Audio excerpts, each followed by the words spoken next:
Time science நேயர்களுக்கு வணக்கங்க. இப்போ நம்ம பார்க்குறதுன்னா மிதுன லக்னத்திற்கு 7ல் குரு இருப்பதும் நம்ம கேந்திராதிபத்திய தோஷத்தை பற்றி பேசிகிட்டு இருந்தோங்க. குருவை பொறுத்த மட்டும் ஒவ்வொரு வீட்டுக்கும் ஒவ்வொரு வருஷத்தில் தாங்க வருவார். ஆனால் இன்னொரு முக்கியமான விஷயம், தனுசு லக்னத்திற்கும் மீன லக்னத்திற்கும் கேந்திராதிபத்திய தோஷமாக புதன் வருவாருங்க. இந்த புதனை பொறுத்த மட்டும் ரொம்ப கேர்ஃபுல்லாக பார்க்கணுங்க. இப்போ புதனை பொறுத்த மட்டும் என்ன பிரச்சனை அப்படின்னு கேட்டிங்கன்னா, இப்போ தனுசு லக்னம்னு வச்சுக்கோங்க.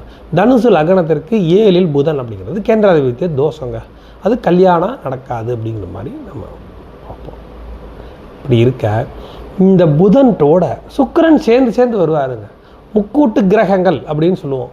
சூரியன், சுக்கிரன், புதன், இவங்க 3 பேரும் முக்கூட்டு கிரகங்கள். இந்த முக்கூட்டு கிரகங்கள் என்ன பண்ணும் அப்படின்னு கேட்டிங்கன்னா, அந்த 3 ஒரு வீடு 2 வீடு 3 வீடு தாண்டி எங்கேயும் போகாது, அதுக்குள்ளே தான் வரும், சுற்றி வரும். சூரியனோட காலெல்லாம் சுக்கிரனும் புதனும் சுற்றி வருவாங்க. அப்படி வரும்போது இந்த கேந்திராதிபத்திய தோஷம்னு பார்க்கும்போது புதனோட சுக்கிரன் சேர்ந்துட்டாரு அப்படின்னா அது கடுமையான கேந்திராதிபத்திய தோஷம். எப்படிங்க அப்படின்னா, நட்பு கிரகம், இந்த இடத்துல நட்பு கிரகம் இதெல்லாம் கணக்கு இல்லை.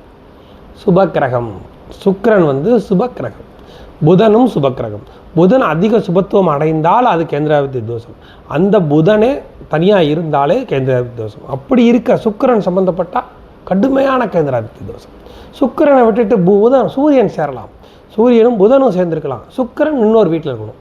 இப்படி இருந்தால் அந்த தோஷம் இருக்காது. ஏன்னா பாபக்கிரகமான சூரியனுடைய தொடர்பை புதன் பெறுகிறார். அப்போது அது பாதிப்பு இருக்காது. இதுக்காகத்தான் இதே மிதுன லக்னத்தை எடுத்துக்கோங்க. 7ல் குரு இருக்கார், அவர் கூட மற்ற கிரகங்கள் சேர்ந்து வராது.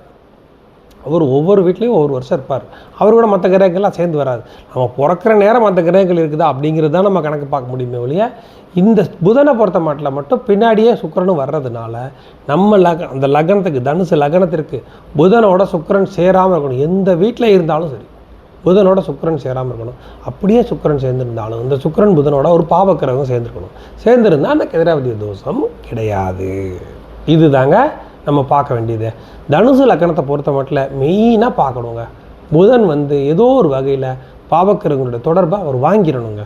வாங்கிட்டார்னா கல்யாணம் நடக்கும், அதில் எந்த பாதிப்பும் கிடையாது அப்படிங்கிறது தான்.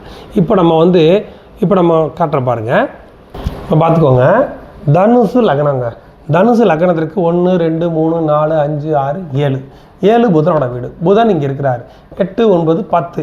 ஆனால் ஒரு விஷயத்தை புரிஞ்சுக்கணும், இங்கே புதன் இருப்பது அப்படிங்கிறது கல்யாணத்துக்கு அதுக்கு சம்மந்தம் கிடையாது. இங்கே புதன் பாவக்கிரகங்களுடைய இணைவு இல்லாமல் இருந்தால் கேந்திராதிபத்திய தோஷம். மீன லக்னத்திற்கு இங்கே புதன் இருப்பது கேந்திராதிபத்திய தோஷம். இதை மட்டும்தான் நம்ம புரிஞ்சுக்கணும். மற்ற லக்னத்துக்கு எங்கேயோ புதன் இருக்கார், அதெல்லாம் கேந்திராதிபத்திய தோஷம் கிடையாது. இப்போ நம்ம பேசிகிட்டு இருக்கிறது தனுசு லக்னம். தனுசு லக்னத்திற்கு 7ல் புதன். இந்த புதனை யாருமே பார்க்கல அப்படின்னா கடுமையான கேந்திராதிபத்திய தோஷம். சரிங்க, வேறு வீட்டில் இருக்கிறாருங்க அப்படின்னாலுமே இந்த புதனை சுபக்கிரகங்களுடைய தொடர்பு வரக்கூடாதுங்க, பாவக்கிரகங்களுடைய தொடர்பு வரும். ஏன் நம்ம திருப்பி இதே சொல்கிறோன்னா, புதனோட சுக்கிரன் சேர்ந்து வந்துட்டே இருப்பார். அப்படி வரும்போது சுக்கிரன் மட்டும் புதனோட சேரக்கூடாது. இந்த லக்னத்திற்கு அப்படி சேர்ந்துருந்தா சேரலாம், தப்பு கிடையாது. அப்படி சேர்ந்துருந்தால் அந்த சுக்கிரனும் புதனையும் ஒரு பாவக்கிரகங்களோட தொடர்பு வந்துருச்சு அப்படின்னா அந்த கேந்திராதிபத்திய தோஷம் அடிபட்டு போயிடும். இதுதான் நம்ம இதில் ரொம்ப முக்கியமாக பார்க்க வேண்டிய விஷயம். சரிங்க, புதனை பொதுவாகவே லக்னத்துக்கு 7ஆம் அதிபதியாக அந்த புதன் வர்றாருங்க. பொதுவாக எந்த இடத்துல இருந்தால் அவருக்கு ரொம்ப நல்ல யோக அமைப்பு, பாவக்கிரகங்கள் 9ல் இருக்கலாம், சூப்பரான வீடுங்க. லக்னத்திற்கு லக்னாதிபதிக்கும் நட்பு வீடு, இந்த புதனுக்கும் நட்பு வீடு. புதன் சூரியனோட வீடு. 7ஆம் அதிபதி பாக்கியஸ்தானத்தில் இருப்பது நல்ல யோகம். இந்த புதனை சனியோ யாரோ எங்கேயோ இருந்து பார்த்துட்டாங்க அப்படின்னா சூரியன் சேர்ந்துட்டாலே போதுங்க, ரொம்ப ரொம்ப நல்லதுங்க. அப்படியே கேந்திராதிபத்திய தோஷம் அடிவிட்டு போகும், அங்கே கல்யாண வாழ்க்கையும் சூப்பராக இருக்கும். இதுதான் இதில் இருக்கிற விஷயம். அதே சமயம் புதன் மட்டும் எந்த வகையிலையும் சுபத்துவம் ஆயிடக்கூடாது. சுபத்துவமாயிட்டார்னா கடுமையான கேந்திராதிபத்திய தோஷத்தை கொடுத்துட்றாரு. அவர் வேறு வீட்டில் இருந்தாலும் அது நல்ல பலன்களை வழங்குவதில்லை, பார்த்தாங்களே தெரியும். அதே சமயம் புதன் திசையும் வரக்கூடாது. புதன் திசை முடிஞ்சு கே திசையில் ஒருத்தங்க பிறந்திருக்காங்க அப்படின்னா பிரச்சனையே இல்லை. இருந்தாலும் புதன் சுபத்துவமாக இருக்கக்கூடாது. அதை நம்ம முக்கியமாக பார்க்கணுங்க. அதே மாதிரி தாங்க இதுக்கு மீன லக்னங்க. மீன லக்னத்துக்கு புதனுங்க இங்கே இருக்கிறாருங்க. புதன் உச்சம் இங்கே, அதாவது அங்கே ஆட்சி, ஆனால் இங்கே உச்சமாக இருக்கும்போது இந்த புதனை மட்டும் யாரும் பார்க்கலைன்னா இதுவும் கேந்திராதிபத்திய தோஷத்துக்கு வந்துடும். இதுதான் நம்ம பார்க்கணும். அதுக்கு அடுத்தபடியாக பார்த்தீங்கன்னா இந்த புதனை ஏற்கனவே நான் சொன்ன மாதிரி சூரியன் சம்மந்தப்பட்டுட்டா பரவாயில்ல, சனி சம்மந்தப்பட்டா, செவ்வாய் கூட 4ஆம் பார்வையாக பார்த்துடலாம், தப்பு கிடையாது. பார்த்துட்டா கூட கெடுதல் கிடையாது. ஏன்னா இந்த லக்னத்துக்கு 2-9 கூடையவராக வந்துடுவார் செவ்வாய், பார்க்கலாம், ரொம்ப நல்லது. அதே சமயம் கேந்திராபதி தோஷம் அடிபட்டு அவங்களுக்கு கல்யாணமும் நடந்துடும். இது தாங்க நம்ம பார்க்கணும். அடுத்தபடியாக பார்க்கும்போது இந்த 7ஆம் வீட்டை மட்டும்தான் நம்ம யூஸ் பண்ணணும். இப்போ இந்த லக்னத்துக்கு 4 புதன் இருக்காருங்க, கேந்திராபதி தோஷம் அப்படின்னா அது பெரிய கேந்திராபதி தோஷம் கிடையாது, கல்யாணம் நடக்கும். ஆனால் இந்த 4ஆம் வீட்டுக்குள்ள சுகஸ்தானத்துக்குண்டான கெடுதல்கள் தான் வரும், 7ஆம் வீட்டுக்குண்டான கெடுதல் வராது.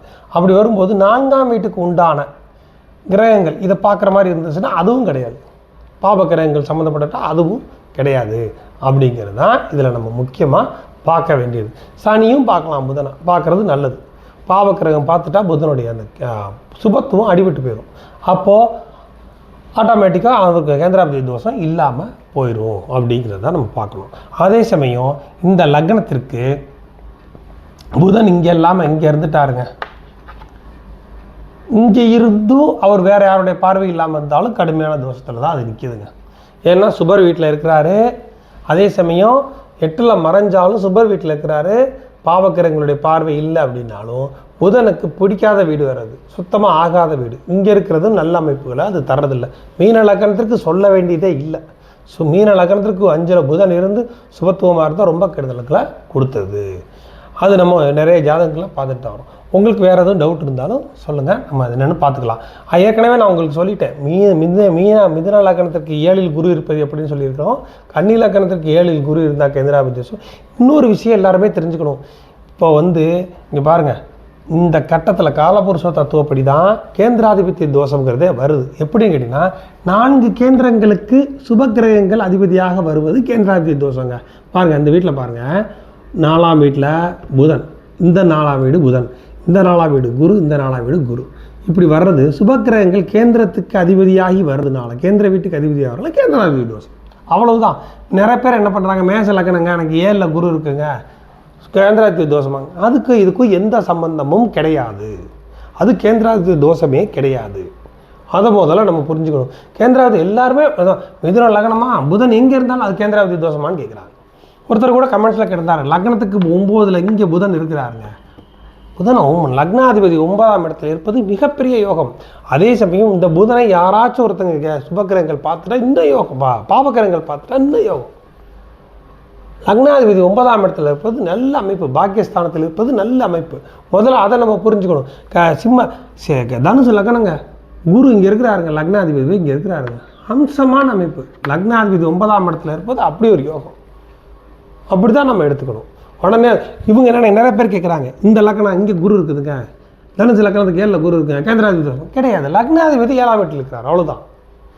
இந்த லக்னத்திற்கு 7ஆம் அதிபதி இங்கே இருக்கக்கூடாது, இந்த லக்னத்துக்கு 7ஆம் அதிபதி இங்கே இருக்கக்கூடாது, இந்த லக்னத்துக்கு 7ஆம் அதிபதி இங்கே, அவ்வளவுதான். மற்ற எதையுமே நீங்கள் குழப்பிக்க வேண்டாம். இப்போ பார்த்துக்கோங்க, கன்னி லக்னம், லக்னத்துக்கு 4ல் புதனுங்க, 4ல் புதன், இது கேந்திராதிபதி தோஷம். இது கேந்திராதிபதி தோஷமே கிடையாது. முதல்ல நம்ம இதை புரிஞ்சுக்கணும்.